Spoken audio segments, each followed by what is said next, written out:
to the Coach V Show. Tonight, we are featuring the recruiting director in all things recruiting and development of players on BYU's football team and campus, Brother Jasen IU. We're going to be chopping it up on his life story from Kahuku side, his father, being a BYU, everything growing up in Rancho Cucamonga at Rwanda High School, and then his journey to getting to where he is today as the director at BYU football for recruiting and everything personal and development for players on campus.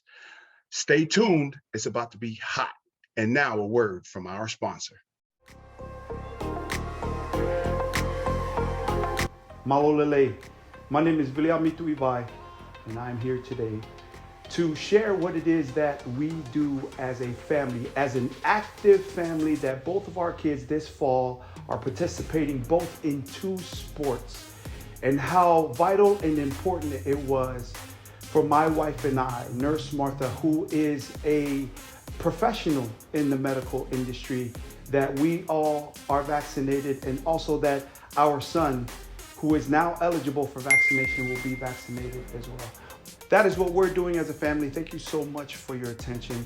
So do all you can with social distancing. Wear a mask where you can and where it is that's demanded and safe for us, and wash your hands. And lastly, get vaccinated.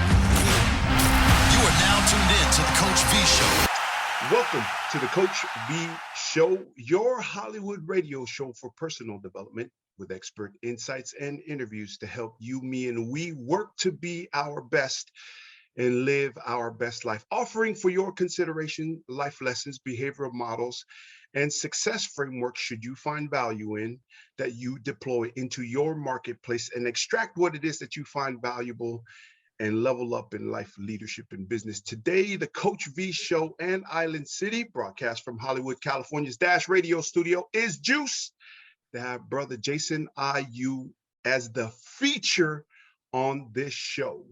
Jasen directs the programs at BYU, recruiting efforts, and manage player personnel duties as the executive coordinator of recruiting and player personnel. He directs the strategic planning and execution of BYU's recruiting activities, messages, materials, and official and unofficial visits. His responsibilities include identification and recruitment of prospective student athletes, organization and management of the recruiting process, coordination of recruiting communication and strategies, and implementation of special events associated with recruiting, such as BYU Junior Day and High School Coaches Clinic.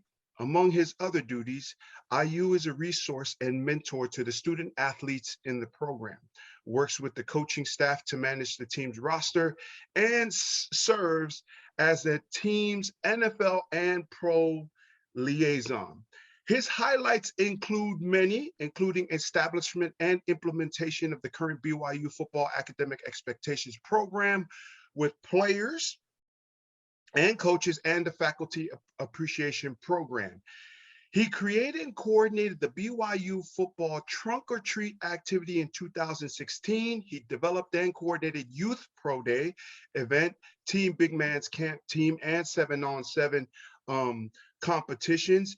And he reinitiated the BYU Polynesian Club after a 4-year hiatus to provide student athletes an opportunity to interact and mingle with other students on campus in an uplifting and proactive way. And he is also a member of the Diversity and Inclusion Committee on campus. Coach V family and Island City family, welcome to the show. Your boy, Jasen IU. Welcome to the show, brother.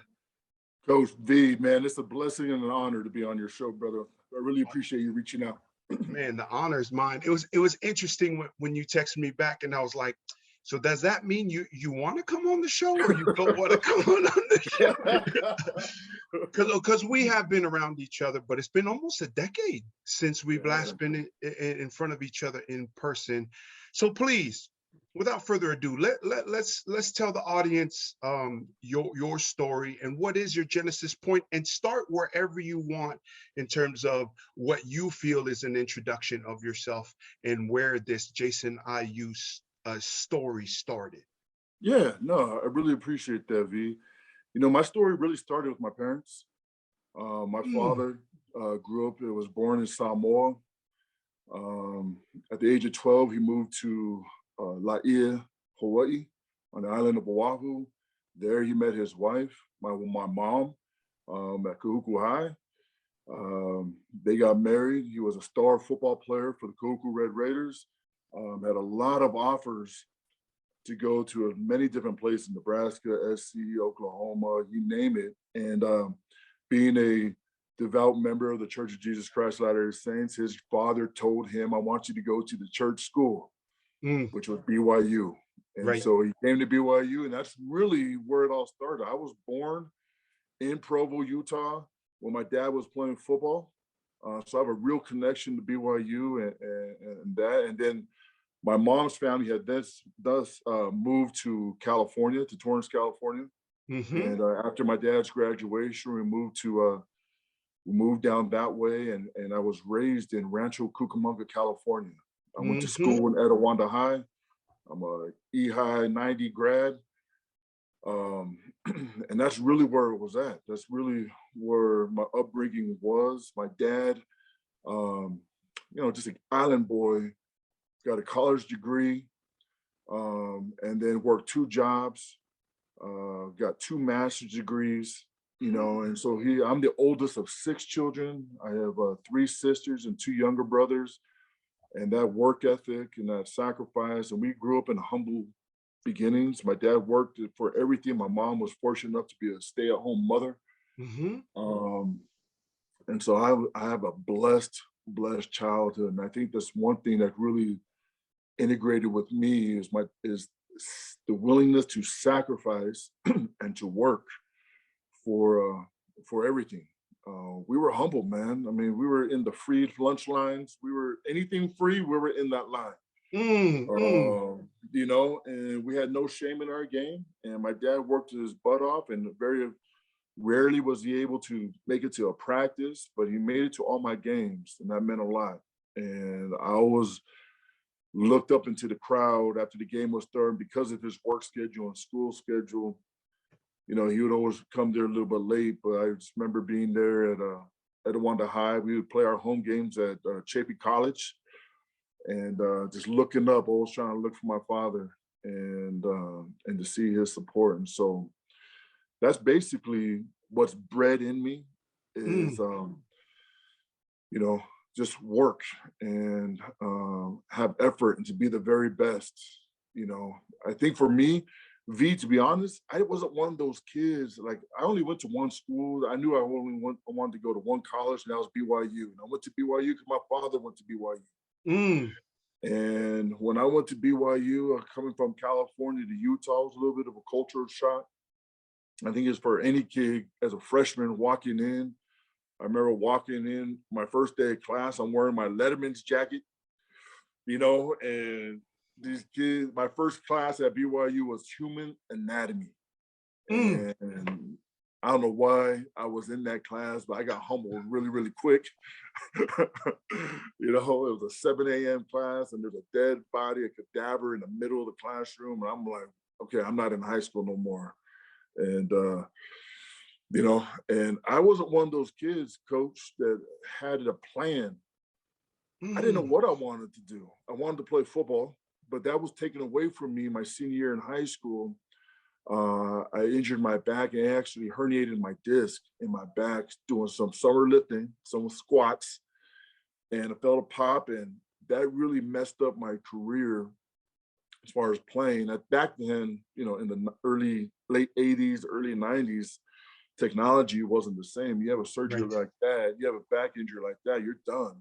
Hmm. And that's how I just kind of felt like my career was done. So I was kind of lost going to BYU, not knowing exactly what I wanted to do.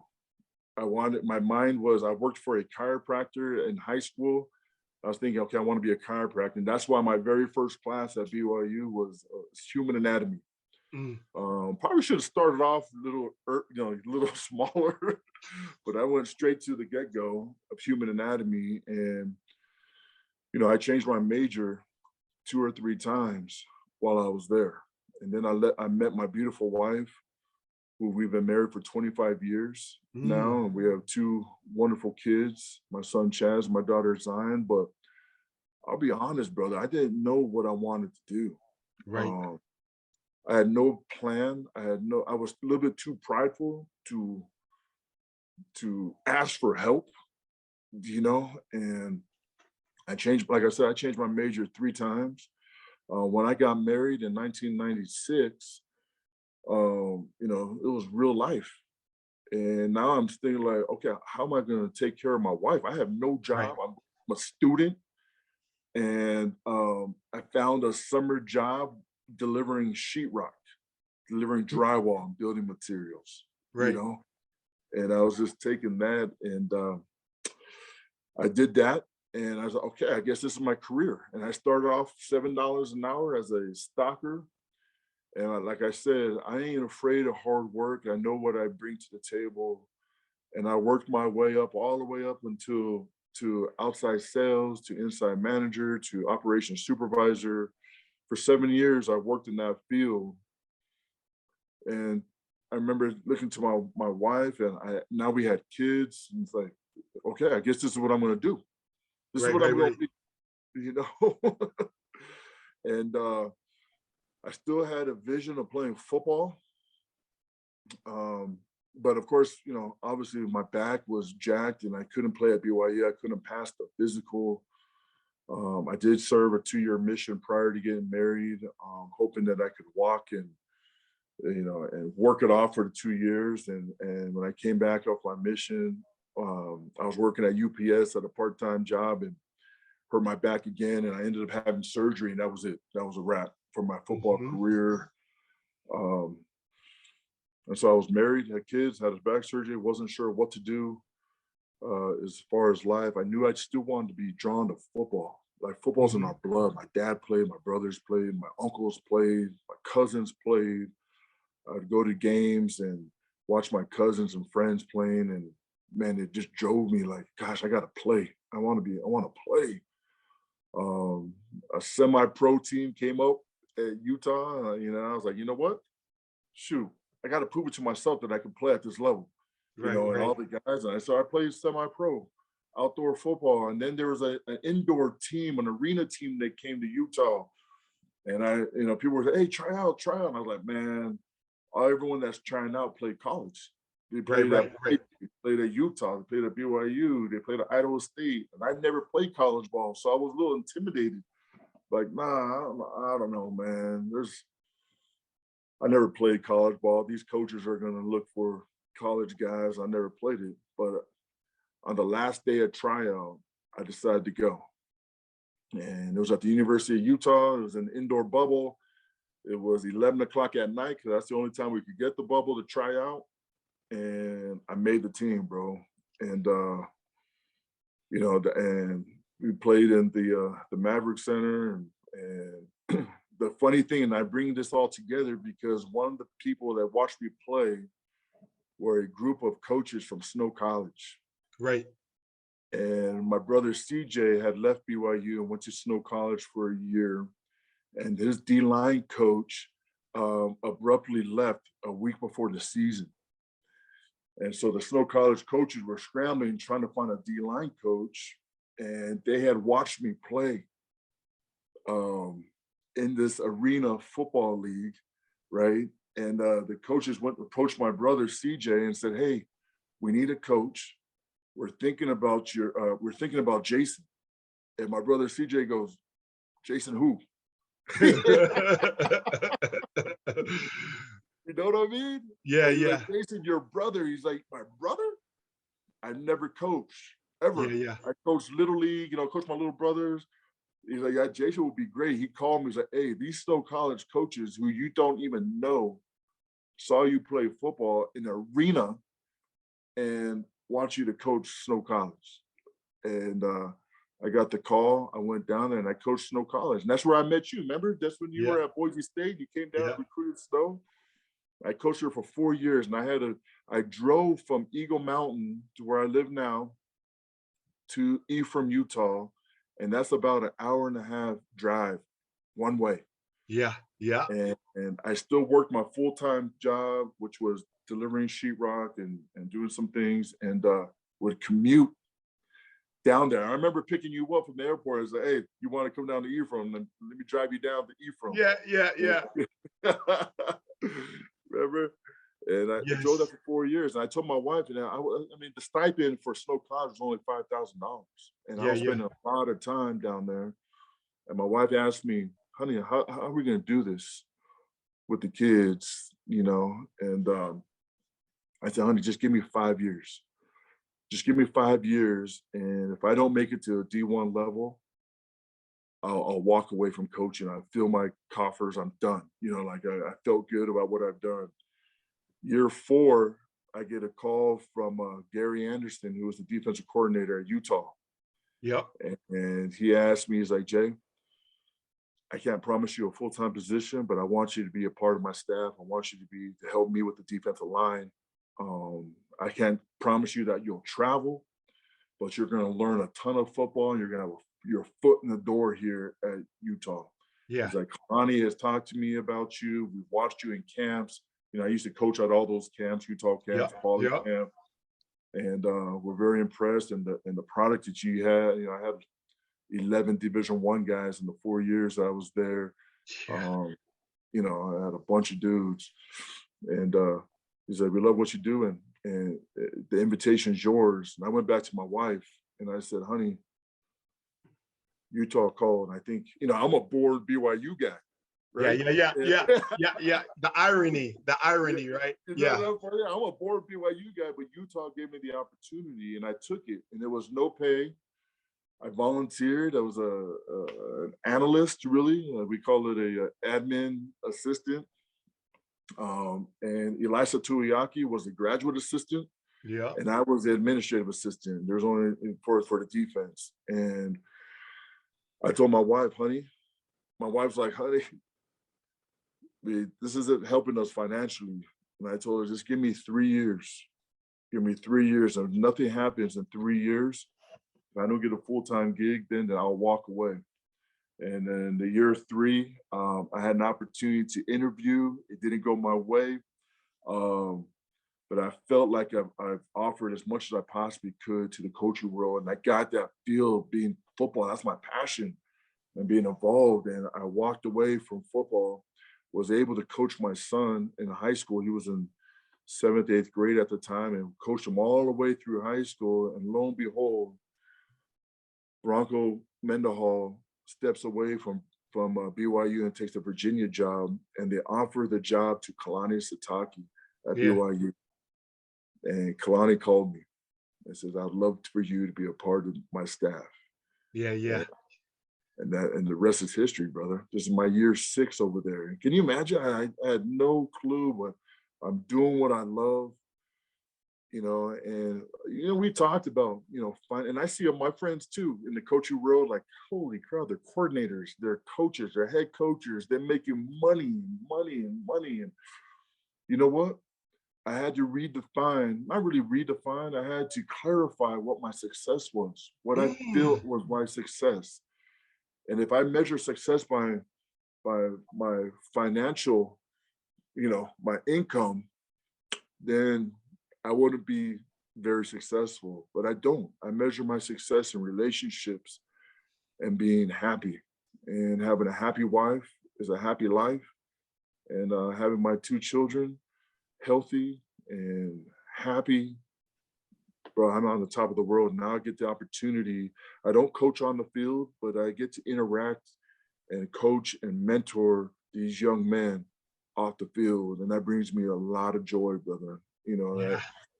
Shoot, I am rich beyond measure being able to do that and be around such great people and great young men and help shape them and help them maybe through my life experience, help them go through these tough times and to say it's okay. These struggles are real and they're natural and you're going to go through it and I'm here to back you up and you're going to have ups and downs and it's okay. You know, you're going to fail sometimes. You're going to fail a class. You're going to miss a tackle. You're going to miss a block. The coaches are going to be yelling at you. You're going to feel the weight of the world. You're going to break up with a girlfriend. You know, you're going to do all these things. And you know what? I'm right here, right next to you. I'm going to be here and support you and to love you. And brother, in regards to that, I'm the richest man in the world. You know, and I think I have so much fulfillment, so much joy, and I'm here at home, my family, my in-laws, my mom, my dad, my mother-in-law.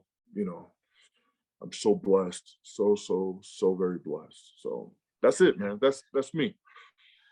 And it's intriguing because the people it is that I coach right now, because they have that, the money starts chasing and becomes attracted to you, and you're just getting started, right? I mean, of all the sacrifices, right, Jay? Real talk. Yeah. Like you're just getting started and the best is yet to come, which I'm excited to unfold and really have an opportunity to tell your story on the front end. Because people see you in Kalani.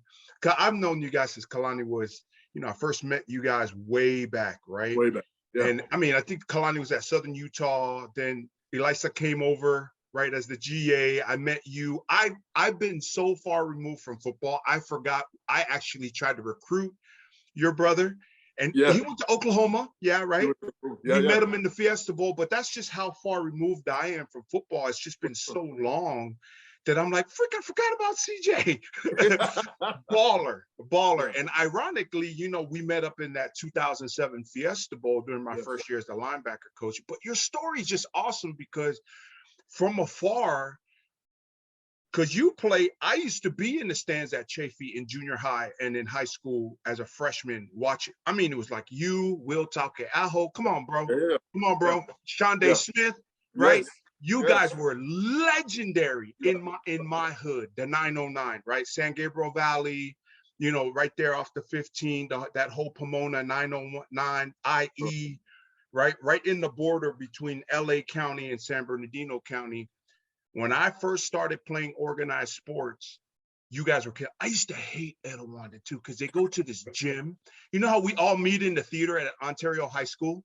Remember those days? Remember that's way back, right? And so I got to Ganesha at 91. I think you were already gone, but you guys already set a precedent that would set up. I think they went 14-0 that next year, right? Yeah, they did. Right.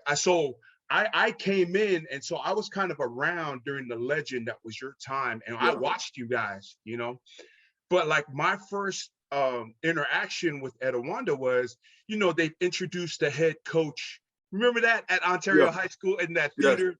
And Etowanda would all stand up and just be like, number one, the whole team. Remember that?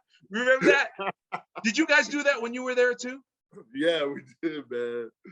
And then you guys killed everybody in the league. I mean, back then it was Chafee, Montclair, right? Ontario High School, Etowanda, Ganesha. Ganesha, Gary. And you didn't know I knew that. Even when I first met you, you didn't know I knew who you were. You didn't know, huh? I did not know, brother. So like, bro, I've been watching you for so long, and I knew there would be an opportunity to tell your story when I started this. It would just be when. And now that the season's wind down, so Coach, thank you so much for just taking the time and unpacking that story. Let's start with really building the foundation that was kind of really a new high school back when you guys came out. Funtucky, Fohi, Eisenhower. Yeah. Was the perennial, right? Very similar to the situation where you guys came in at BYU and trying to because Etowanda didn't have a tradition. No. Like BYU has a tradition. Exactly. Right?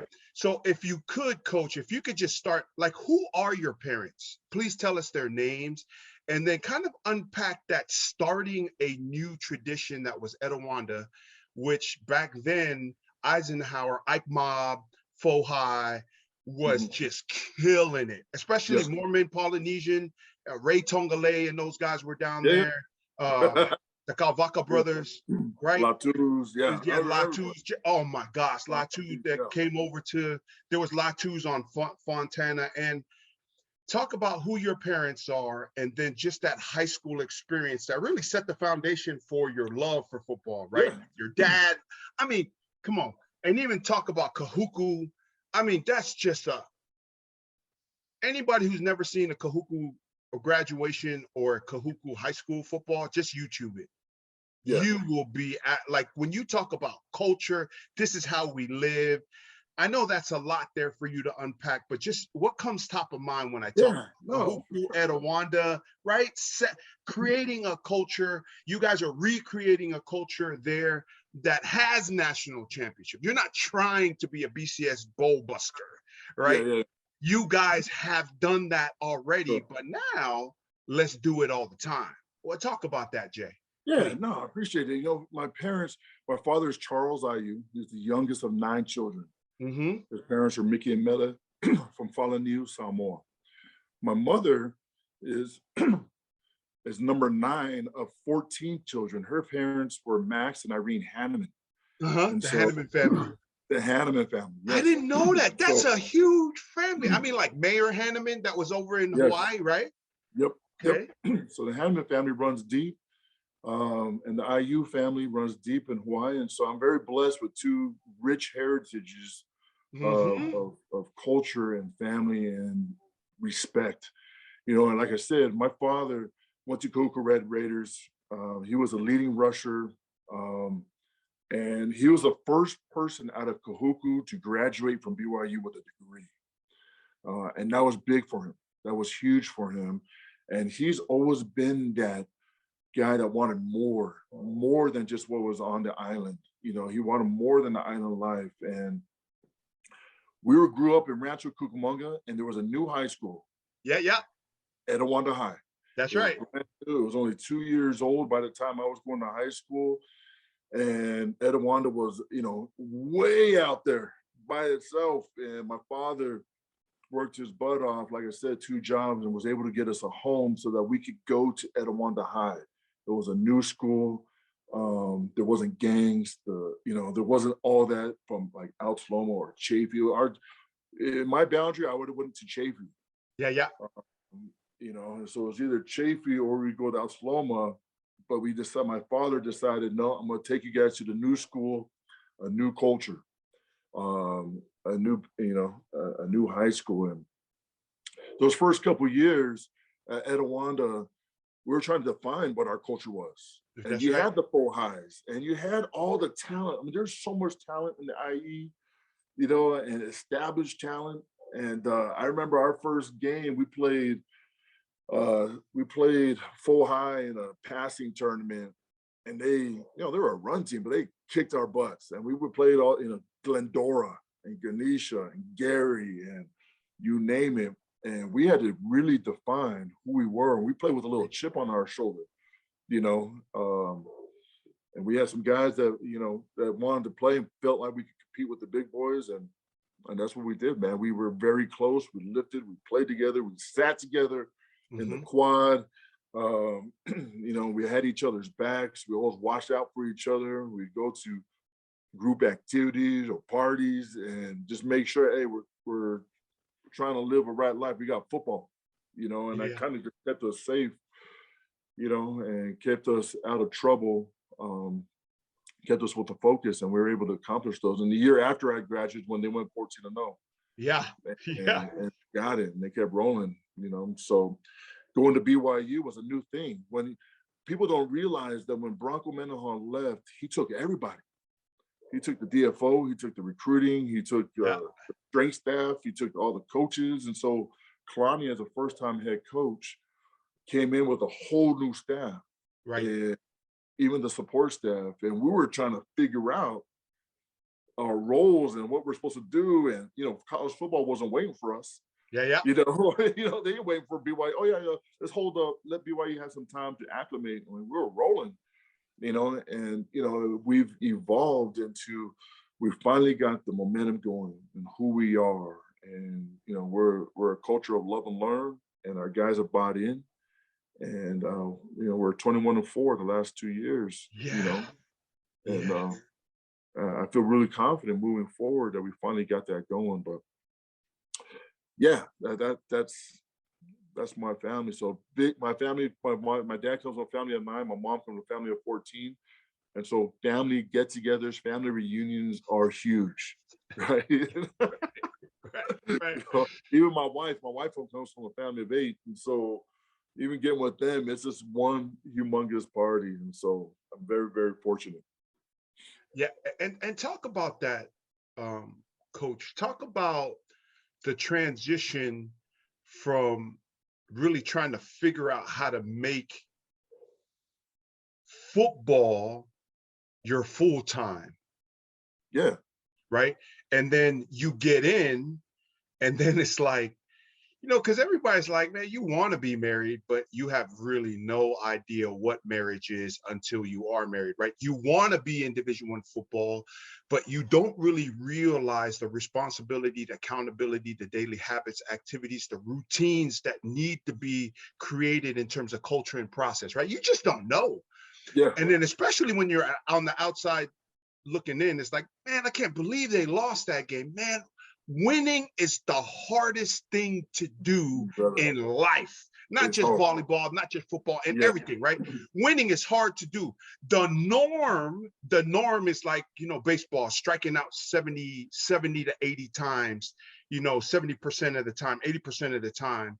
It's just so hard. But then you get in it, or you get married, or you think you know what having kids is, but you don't know until you have kids. How did it feel like to bear? There's a real burden now of accountability. When you get a absolutely. paycheck, you're no longer an assistant or a volunteer. Yeah. Like now you have to make choices. Choices have consequences. Talk about that whole experience, Coach, of how like you want to get in, and then you got in, and then you're like, oh shit, I didn't know it was gonna be like. Come on, real talk. Well, yeah, Real we'll talk, talk. right?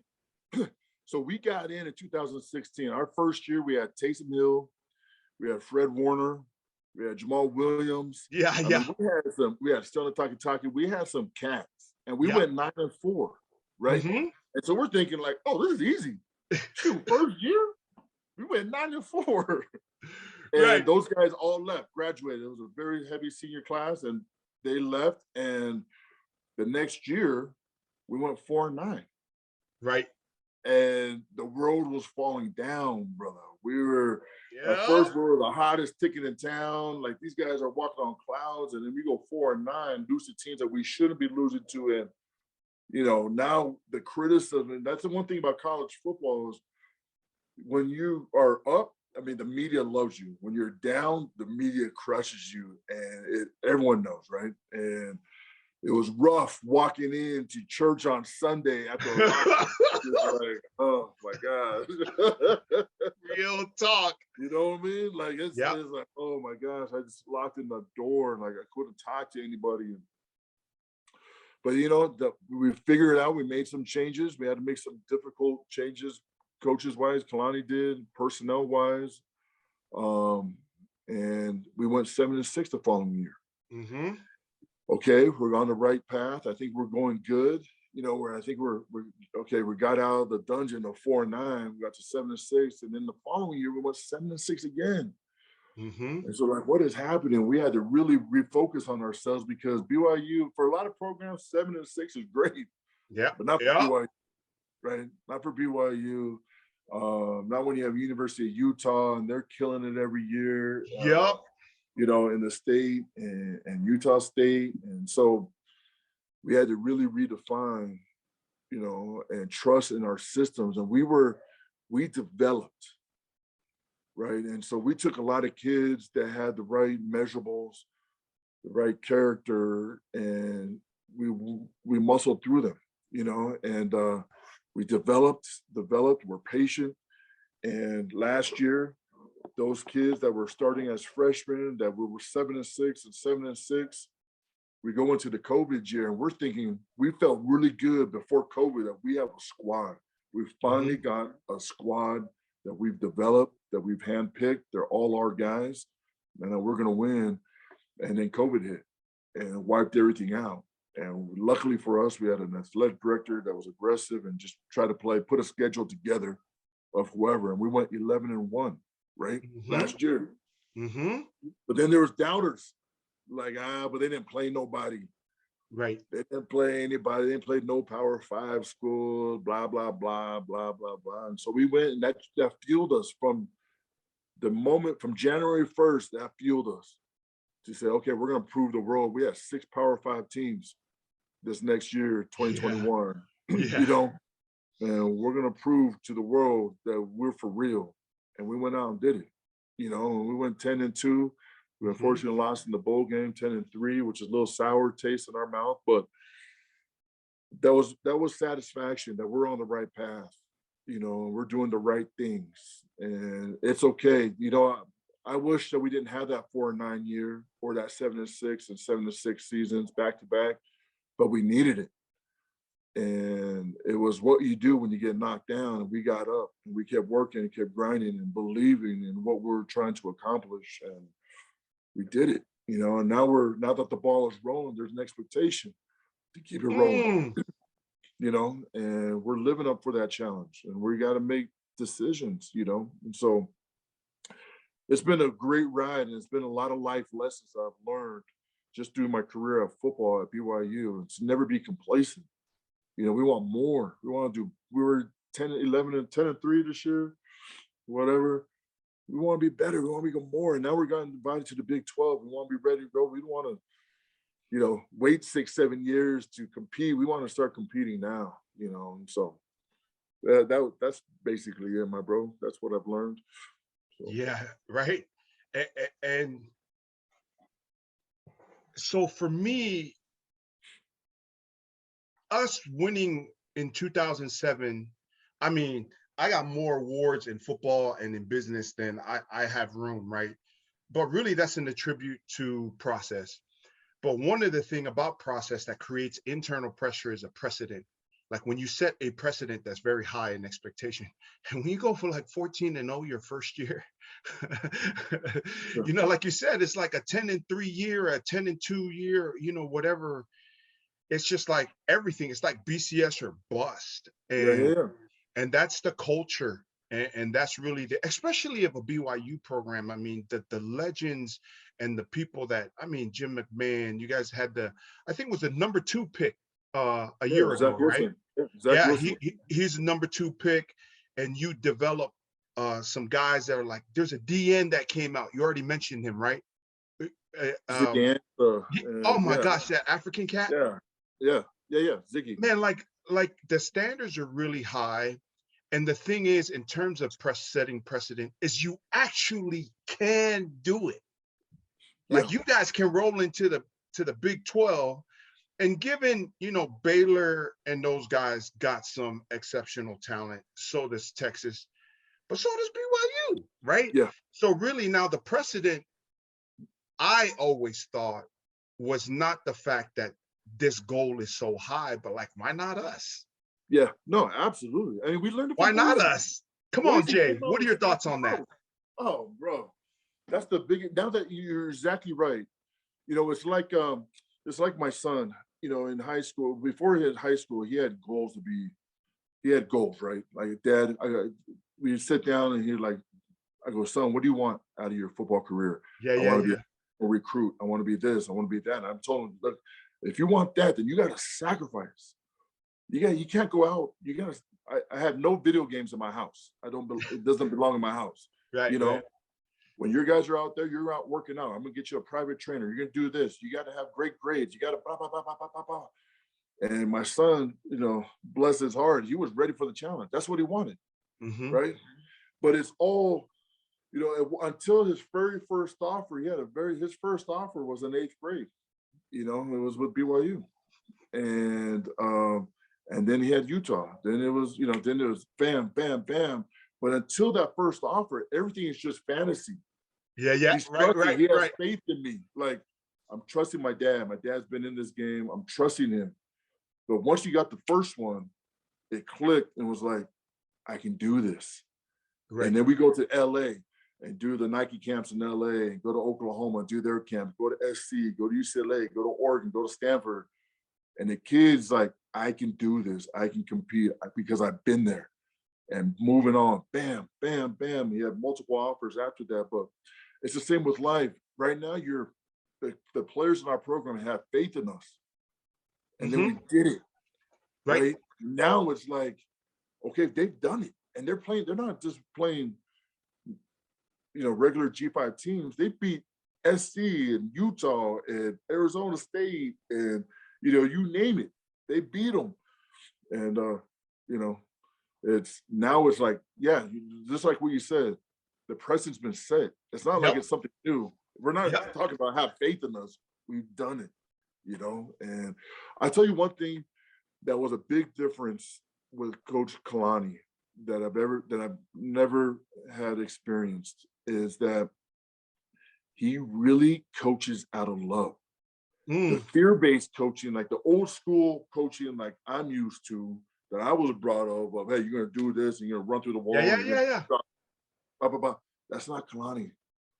Kalani is it took me a while to transition from that because at Utah, where he was from, Coach Witt is an old school coach, right. The detail, right, and bam, bam, bam, and Kalani took a whole different approach. And at first, I was like, man, I don't know if this is gonna work. Like, this is real talk. Like, we're not yelling at kids. Yeah. Like, there's no yelling. Like, what's happening here? And it's worked, man. And yeah. I feel like, I mean, come on, Coach. When the kid feels like you sincerely have their personal interest and welfare as a priority, that you care and have genuine concern, not only do you create buy-in and create a culture of buy-in, but that you're willing to live with the consequences of the outcome not coming out the way you want. Yeah. Because all of this game of life, leadership, business, and football and competition is a progression. And that you deal with the consequences and then move forward from there instead of fearing failing, which automatically inhibits performance, because we all know, and this is a scientific proven fact, that as anxiety and fear increases, performance decreases. Yes. Versus love and appreciation, and that doesn't create pressure, right? It creates a freedom and a freely moving, reactive, like now it's like stimulus and response. Come on, Coach. Is that true or not true? 100%. That's 100%, brother. And that's not saying that you don't hold them accountable. Right. Or hold expectations. It's just being able to it takes a little bit more effort to be able to teach the whys. This is where we're at. This is the expectation. And this is how this is what we expect. And this is how we're going to do it. And this is why we're going to do it. Yeah, and once they understand the why, okay, that drill makes sense. Okay, now I know why they want me to sit in the front of the class. Now I know, blah, blah, blah, why this is important, why that's important. And it's okay to fail. We're going to fail. Right. But it's okay to fail, and to love them up and to feel like it's a safe spot. It's a safe environment to foster failure and success. Because if you think you can go through life without having any obstacles or any failure, you're sadly mistaken. We're put on this earth to be tested and to have tribulations and trials to make us stronger. And we're going to have failures, and we're going to make poor decisions, and we're going to make decisions that could affect our lives. And I think more than anything, we got to remember the soul of that person, that individual, and that this is just a young man or a young woman, who has a whole life ahead of them. And we want to keep encouraging them, keep motivating them, keep loving them. Because what you said is correct, man. Fear, learning out of fear is not the way to go anymore. I mean, we were raised that way. Yeah. Shut your mouth. Shut your face before I fix your face. You know what I mean? Yeah, this generation in the recruiting classes, as well as the workforce in today's society, they quit. They quit. When They things they get will hard, they not quit. respond to old school coaching. They need to be felt like they're cared, appreciated, developed for personal growth, that you're going to help them advance, get to the NFL. Like when they feel like you don't got that and you don't have value, they're going to turn it off. Come on, coach. Real talk or not? That is real talk, brother. That's 100. That is 100. And that's why I'm saying you look into our locker room and you can put the stars next to compare our stars to anybody Yep, else. yep, yep. We don't have those stars. You're like Boise.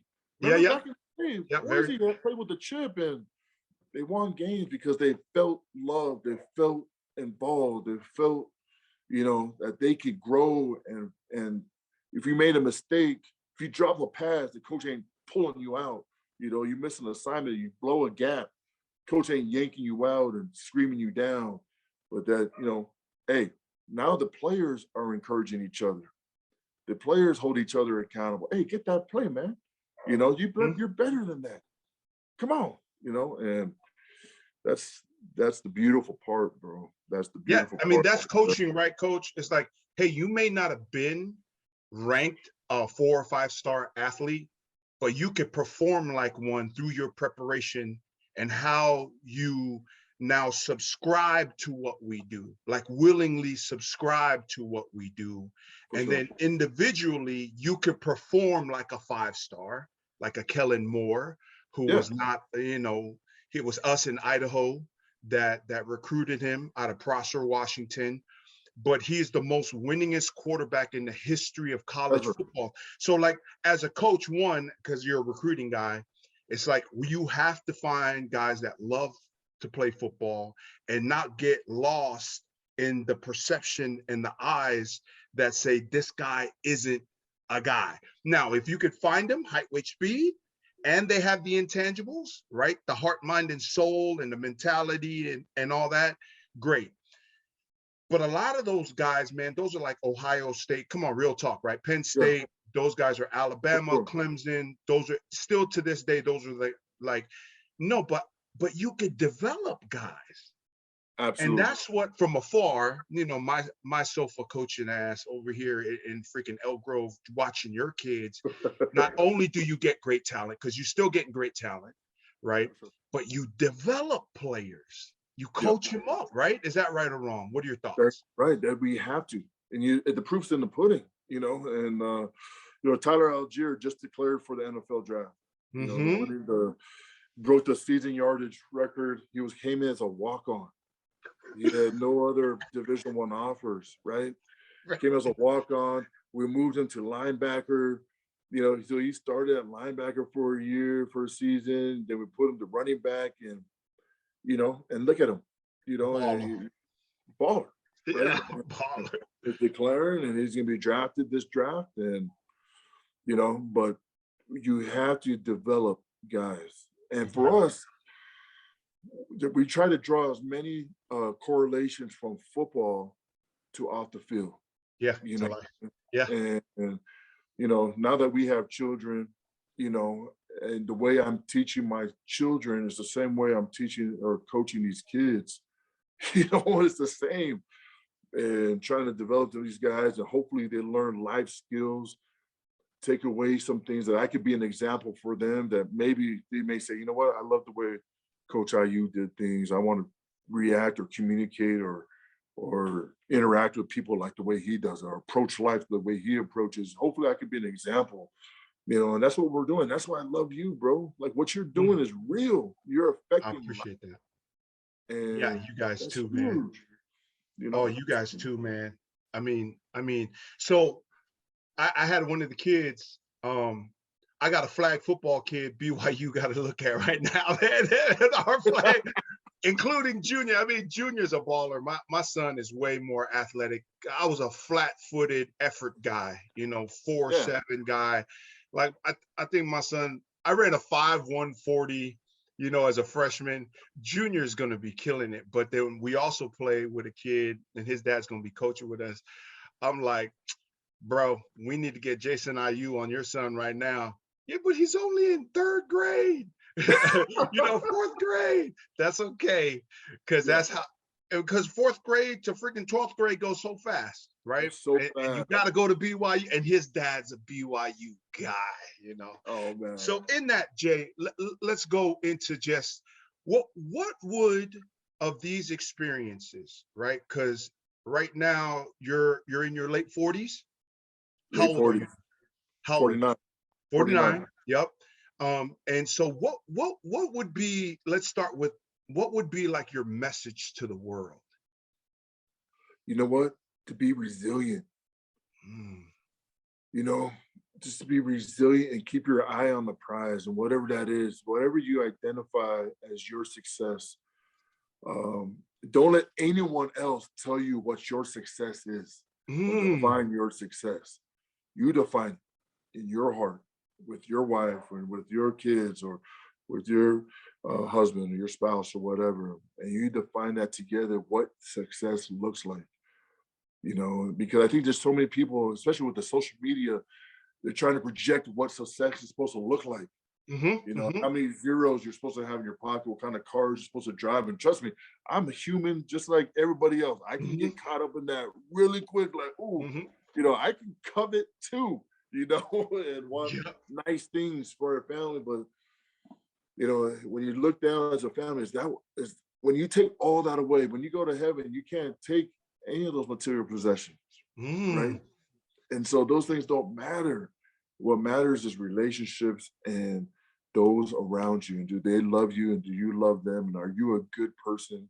And do they, through your actions, do they know your core, you know, your values and what you bring, you know? And hmm. so I never wanted to judge anybody by their title or you know, the dollars or the car they drive. I think it's unfair to really know who that person is and get to know my closest friends, my family. We all struggle in this together. You know, we're all in it together. And I think one of the things too that really helped me was to realize sometimes when you're going through some hardships and some trials or things aren't going your way, you don't get a promotion, you don't get this, you don't get that, you start thinking like it's only you, like there's something wrong, and that you're only experiencing this, and that you're some type of a failure, and Hmm. you're Hmm. or life is treating you wrong, or why are they treating you like that? They're cheating you, and and when it comes to realize is like you know what, being real talk and trying to be real with everybody, everyone is struggling with something. Real We're talk. Yeah. we're all in this together as a family, you know, and you know, and we're all struggling and people may not admit it. Some people don't want to admit that they're struggling and or don't know where to look to find help. But I just want to tell the world that we're all in this together. And whatever you're going through, we can get through together. You know, and there's someone there in your life that will help you to buoy you up, to support you, to carry you, to love you. Um, you know, and it doesn't take too hard to look. You just gotta look. So I love that message. Great message, coach. Great message. Let's go. Let's go. What are the projects that you could share? Take a minute or two. Like, what are the things that is your focal point for you, the program, if you like, your family? Well, what are some projects that you're working on that we can look for in the future and see how that's going? Coach, my biggest focus right now is mental health, Mm, is mental fitness. You know, I don't know if I share with you the story of my own son. My son struggled with some mental illness. His story is pretty public. I've been very proud of him as far as being opening up about it and being very vulnerable. But he was in a very dark spot. And this is an athlete, right? Well known here in the community, a great kid, a good looking kid. He has all these hmm. offers. Hmm. He's playing BYU, he's a good football player. And then no one knew it. Even me as a father had no idea the struggles. I had the old school poly mentality, Mm, like, what's the matter with you? Fix your face. What's the matter with you? You know, you know, and mm, I didn't understand. And it got to a point where, man, I could have lost my son. mm, You know, it got to that point. And that was real hard because he's at BYU and I work at BYU. I see him mm. every day, like any other father. I've been with my son every single day. All I coached him, I trained him, I've been to all the camps. He's at BYU. I work at BYU. I see him every day in the classroom and in the practice field, in the weight room. And I had no idea. I had no clue that he struggled with anxiety and depression. I had no idea, brother. And I don't want to be, wake up one day and miss the signs. And, and that's what our focus at BYU, that's my project I've been working on is actually with a company called Theta Core that gives people. It's a free app. It's incredible. It just helps people give to let us know and to give us a way to check in on them. And they can, in a safe way, tell us that, hey, I'm struggling right now, and reach out to a circle of friends or a circle group of people that they trust, and they can give it like a bat signal and say, hey, I'm not feeling it right now. I need some help, and support them in that way. So that's my project. Yeah. That's a great project. Yep. And all of us need a why and a project to be working on that make us feel fulfilled, not just achieve and progress us or get money, but something that's worthwhile like that. That's awesome. Shout outs. What are your shout outs, Coach? Who are you going to shout out? Well, I first got shout out to my wife, man. My wife, Joann. Her maiden name is Kalali, the great Kalali family from Hawaii, from the Big Island. I'm just so grateful for her support through the years, through my endeavors of trying to do college football and supporting our children. She's the backbone of my family. Yeah, because Jay, you never asked her for a couple of weeks. You were like, just give me 5 years. Just give me 5. It was like years. Just give me 3 years. Come on, Jay. 3 years. Man. She supported me through it. Oh, yeah. And the coach's life. I mean, golly, I was sleeping in the offices, because but anyway, so first and foremost, to my beautiful wife, she's the rock of our family, and I couldn't do anything without her. To my father, my mother, those are my shout outs. I also want to shout out to Kalani, giving me the opportunity again to BYU to do what I do, to give me the freedom to do what I do, and to let me be around the boys and to help develop and mentor these young men on and off the field. And so, of course, shout out to my Savior, Jesus Christ, grateful for his sacrifice for us, Amen. Me and you, and for forgiving me and my weaknesses and loving me unconditionally. And so thank you, my bro. Appreciate amen you. and amen to that. So welcome, everybody. If you just tuned in, you're listening to the Coach V Show here, powered by Island City. And we have our featured guest, BYU Director of Everything. He's the director of everything over there. That's what we're going to call him. And so he's an integral part of the BYU football staff. And Jasen IU is the feature. And today we are now on the part in the segment of the show where we're going to put Coach IU on the hot seat. Coach, here's the first hot seat question. I coach, teach, and train. That process is about replicable steps that create replicable outcomes. If you don't have that process, you're going to be struggling. What are your thoughts on that, Coach IU? I love that. I think everyone needs to have measurable things that you can measure, that you can measure. And having a process is huge. I'm a big process guy. I got to know what I'm doing and why I'm doing it and how I'm going to do it, and to be able to measure the success from it or the failures from it, and to be able to adapt and change. And so I absolutely love that process, brother. You're on the right track with that for sure, 100. And then we could try to create buy-in, but when we really try to win people's heart and mind, then you really got some effective communication going. Let me say that again. Creating buy-in versus winning hearts and minds.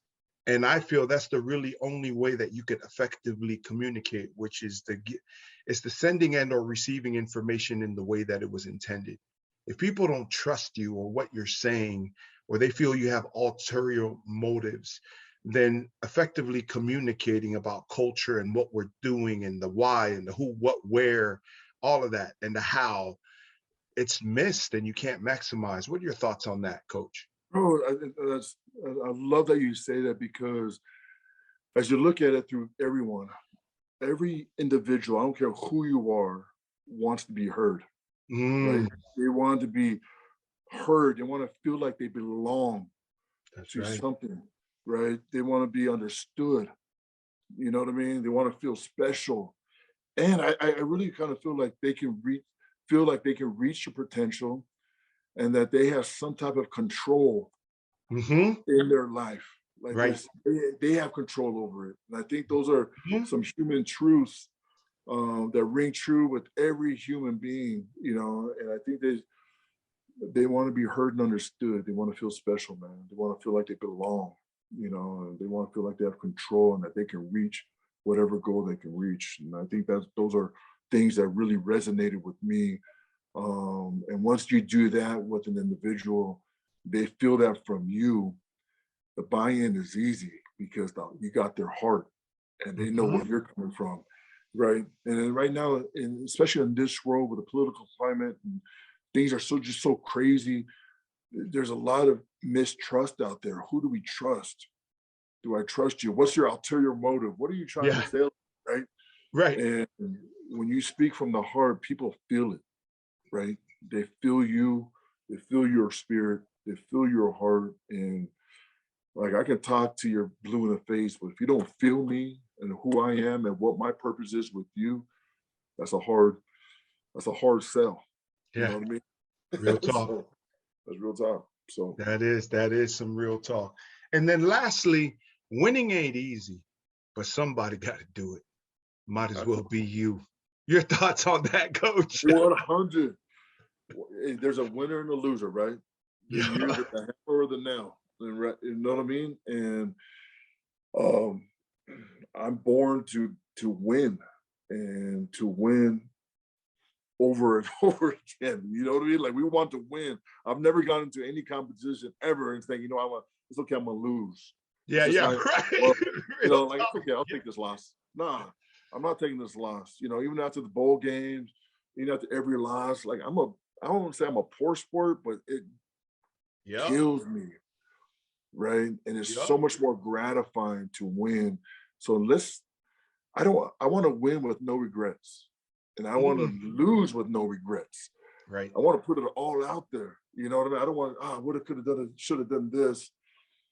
I want to throw it all out there. And if I win, great. And if I lose, I can live with it because I know I put everything out there. My preparation was on point. Yeah, And no so, doubt. you know, No, that's great. And then what about just a final? What are your final words as we sign off here? Take 30 seconds to a minute. Anything else, coach? yeah, I just think, we're December 29th. We're going on to the new year. I hope that everyone had an opportunity to reassess, reevaluate, review their life this past year and to really make some really hardcore resolutions on things. And you can start small. It doesn't have to be some big, gigantic thing, Yeah. but just something that you can grow on, and to improve your life or touch on someone else's life. And maybe you don't try to improve your own life or work on your own life, but work on helping someone else achieve their Mm, goals. And I think through doing that, through service and love to other people and affecting other people, being a positive influence, being that pebble that's thrown in the pond that causes ripple effects, and you be the one that smiles or says good morning or compliments someone. I mean that we need more of that in the world today. We need more positivity, more love, bro. And so that's it. real talk and amen and amen. Well, thank you, Brother Jason IU, for coming on the show. And thank you to everybody for tuning in. And Jason and I, Coach and I, we do this just not for the sake of your success, but really for the sake of you being your best. In doing so, you realize the best of your abilities and that everything and anything that you dream and work for can be achieved. This is how Coach Jason IU of BYU and your boy Coach V lives, all about faith and family, grateful for God's amazing grace. Until next Mono Motivation Monday, thank you so much for tuning in here to the Coach V Show, your Hollywood personal development radio show, broadcast from Hollywood, California, powered by Island City Media Group, where the beach meets the streets. Until next time, your boy Jason IU and your boy Viliami Tuibai. Until next time, one love.